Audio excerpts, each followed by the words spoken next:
1984 by George Orwell. Part 2, Chapter 2. Winston picked his way up the lane through dappled light and shade, stepping out into pools of gold wherever the boughs parted.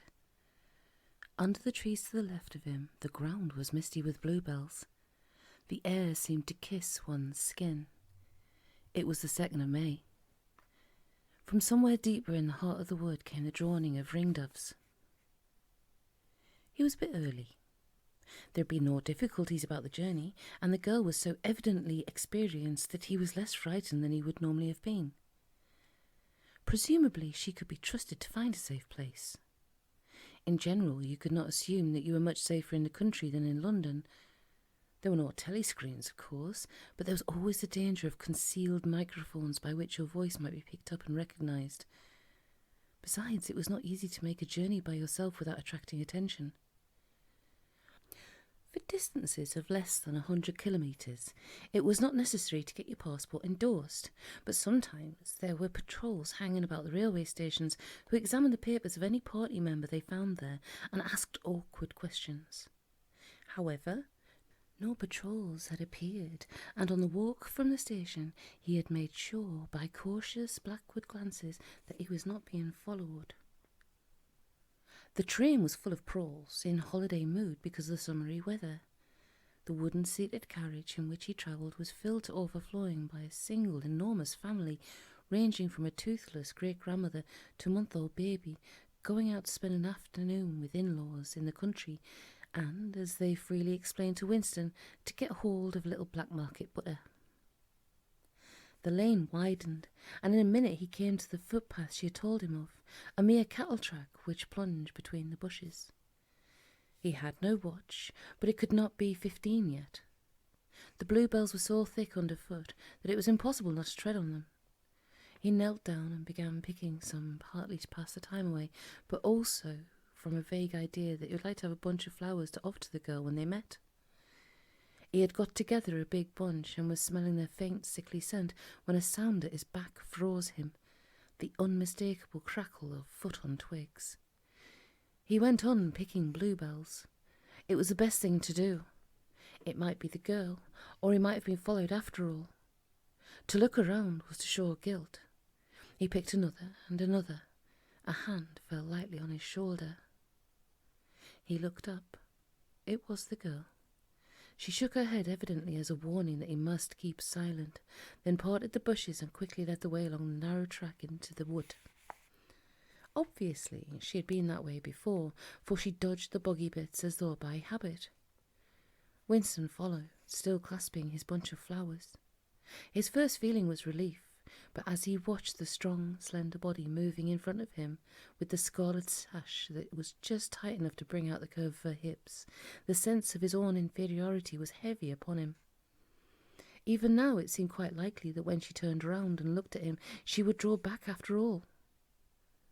The sweetness of the air and the greenness of the leaves daunted him.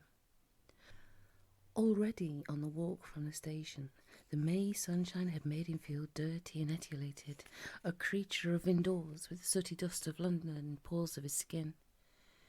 It occurred to him that till now she had probably never seen him in broad daylight in the open.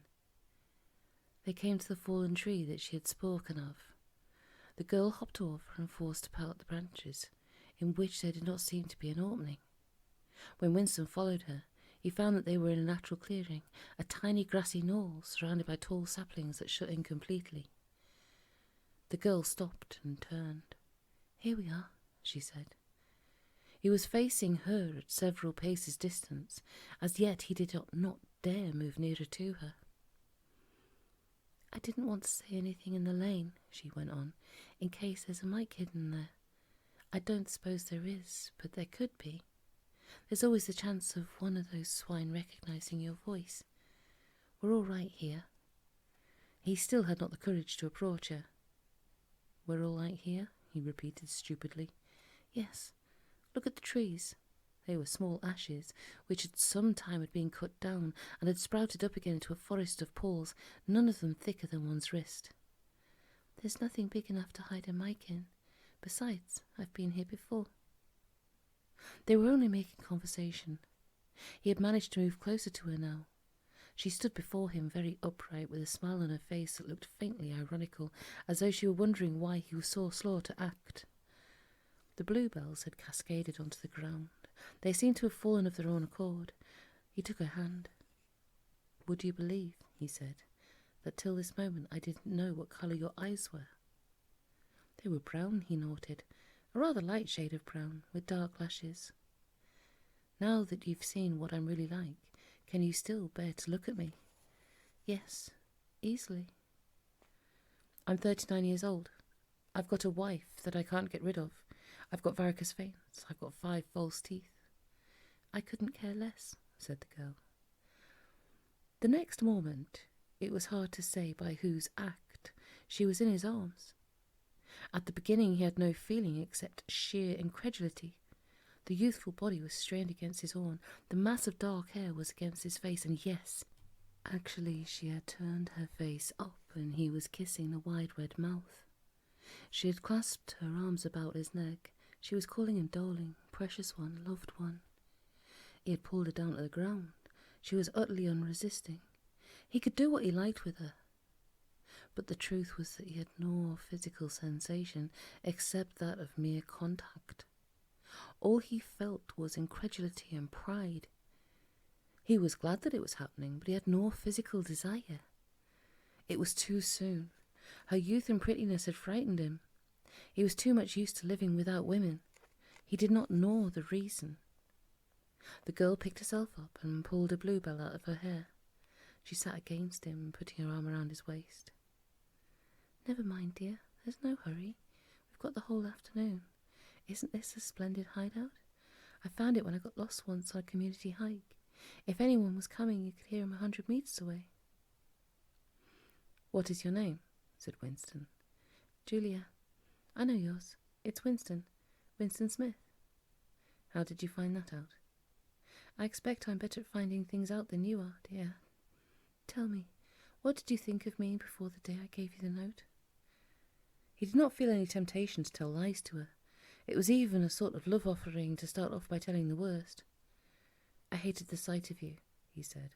"I wanted to rape you and then murder you afterwards. 2 weeks ago I thought seriously of smashing your head in with a cobblestone. If you really want to know, I imagined you had something to do with the thought police." The girl laughed delightedly, evidently taking this as a tribute to the excellence of her disguise. "Not the thought police? You didn't honestly think that?" "Well, perhaps not exactly that, but from your general appearance, merely because you're young and fresh and healthy, you understand, I thought that probably—" "You thought that I was a good party member, pure in word and deed, banners, processions, slogans, games, community hikes and all that stuff. And I thought that if I had a quarter of a chance, I'd denounce you as a thought criminal and get you killed off." "Yes, something of that kind. A great many young girls are like that, you know." "It's this bloody thing that does it," she said, ripping off the scarlet sash of the Junior Anti-Sex League and flinging it onto a bough. Then, as though touching her waist had reminded her of something, she felt in the pocket of her overalls and produced a small slab of chocolate. She broke it in half and gave one of the pieces to Winston. Even before he had taken it, he knew by the smell that it was very unusual chocolate. It was dark and shiny, and was wrapped in silver paper. Chocolate normally was dull brown crumbly stuff that tasted, as nearly as one could describe it, like the smoke of a rubbish fire. But at some time or another he had tasted chocolate like the piece she had given him. The first whiff of its scent had stirred up some memory which he could not pin down, but which was powerful and troubling. "Where did you get this stuff?" he said. "Black market," she said indifferently. "Actually, I'm that sort of girl to look at. I'm good at games. I was a troop leader in the Spies. I do voluntary work 3 evenings a week for the Junior Anti-Sex League. Hours and hours I've spent pacing their bloody rot all over London. I always carry one end of a banner in the processions. I always look cheerful and I never shirk anything. Always yell with the crowd. That's what I say. It's the only way to be safe." The first fragment of chocolate had melted on Winston's tongue. The taste was delightful, but there was still that memory moving around the edges of his consciousness, something strongly felt but not reducible to definite shape, like an object seen out the corner of one eye. He pushed it away from him, aware only that it was a memory of some action which he would have liked to undo but could not. "You are very young," he said. "You are 10 or 15 years younger than I am. What could you see to attract you to a man like me?" "It was something in your face. I thought I'd take a chance. I'm good at spotting people who don't belong. As soon as I saw you, I knew you were against them." Them, it appeared, meant the party, and above all the inner party, about whom she talked with an open, jeering hatred which made Winston feel uneasy, although he knew that they were safe here, if they could be safe anywhere. A thing that astonished him about her was the coarseness of her language. Party members were supposed not to swear, and Winston himself very seldom did swear, aloud at any rate. Julia, however, seemed unable to mention the party, and especially the inner party, without using the kind of words that you saw chalked up in dripping alleyways. He did not dislike it. It was merely one symptom of her revolt against the party and all its ways, and somehow it seemed natural and healthy, like the sneeze of a horse that smells bad hay. They had left the clearing and were wandering again through the checkered shade, with their arms round each other's waists, whenever it was wide enough to walk 2 abreast. He noticed how much softer her waist seemed to feel now that Sash was gone. They did not speak above a whisper. Outside the clearing, Julia said it was better to go quietly. Presently they had reached the edge of the little wood. She stopped him. "Don't go out into the open. There might be someone watching. We're all right if we keep behind the boughs." They were standing in the shade of the hazel bushes. The sunlight, filtering through innumerable leaves, was still hot on their faces. Winston looked out into the field beyond and underwent a curious, slow shock of recognition. He knew it by sight. An old, close-bitten pasture, with a footpath wandering across it, and a molehill here and there. In the ragged hedge on the opposite side, the boughs of the elm trees swayed just perceptibly in the breeze, and their leaves stirred faintly in dense masses like women's hair. Surely somewhere nearby, but out of sight, there must be a stream with green pools where dace were swimming. "Isn't there a stream somewhere near here?" he whispered. "That's right, there is a stream. It's on the edge of the next field, actually. There are fish in it, great big ones. You can watch them lying in the pools under the willow trees, waving their tails." "It's the golden country, almost," he murmured. "The golden country? It's nothing, really. A landscape I've seen sometimes in a dream." "Look," whispered Julia. A thrush had alighted on a bough not 5 meters away, almost at the level of their faces. Perhaps it had not seen them. It was in the sun, and they in the shade. It spread out its wings, fitted them carefully into place again, ducked its head for a moment as though making a sort of obeisance to the sun, and then began to pour forth the torrent of song. In the afternoon hush, the volume of sound was startling. Winston and Julia clung together, fascinated. The music went on, minute after minute, with astonishing variations, never once repeating itself, almost as though the bird were deliberately showing off its virtuosity. Sometimes it stopped for a few seconds, spread out and resettled its wings, then swelled its speckled breast and again burst into song. Winston watched it with a sort of vague reverence. For whom, for what, was that bird singing? No mate, no rival was watching it. What made it sit at the edge of the lawny wood and pour its music into nothingness? He wondered whether, after all, there was a microphone hidden somewhere near. He and Julia had spoken only in low whispers, and it would not pick up what they had said, but it would pick up the thrush. Perhaps at the other end of the instrument some small, beetle-like man was listening intently, listening to that. But by degrees the flood of music drove all speculations out of his mind. It was as though it were a kind of liquid stuff that poured all over him and got mixed up with the sunlight that filtered through the leaves. He stopped thinking and merely felt. The girl's waist and the bend of his arm were soft and warm. He pulled her round so they were breast to breast. Her body seemed to melt into his. Wherever his hands moved, it was all as yielding as water. Their mouths clung together. It was quite different from the hard kisses they had exchanged earlier. When they moved their faces apart again, both of them sighed deeply. The bird took fright and fled with a clatter of wings. Winston put his lips against her ear. "Now," he whispered. "Not here," she whispered back. "Come back to the hideout. It's safer." Quickly, and with an occasional crackle of twigs, they threaded their way back to the clearing. When they were once again inside the ring of saplings, she turned and faced him. They were both breathing fast, but the smile had reappeared round the corners of her mouth. She stood looking at him for an instant, then felt at the zipper of her overalls. And yes, it was almost as in his dream, almost as swiftly as he had imagined it. She had torn her clothes off, and when she flung them aside, it was that same magnificent gesture by which a whole civilization seemed to be annihilated. Her body gleamed white in the sun, but for a moment he did not look at her body. His eyes were anchored by the freckled face with its faint, bold smile. He knelt down before her and took her hands in his. "Have you done this before?" "Of course, hundreds of times. Well, scores of times anyway." "With party members?" "Yes, always with party members." "With members of the inner party?" "Not with those swine, no. But there's plenty that would if they got half the chance. They're not so holy as they make out." His heart leapt. Scores of times she had done it. He wished it had been hundreds or thousands. Anything that hinted at corruption always filled him with wild hope. Who knew? Perhaps the party was rotten under the surface, its cult of strenuousness and self-denial simply a sham, concealing iniquity. If he could have infected the whole of them with leprosy or syphilis, how gladly he would have done so. Anything to rot, to weaken, and to undermine. He pulled her down so they were kneeling face to face.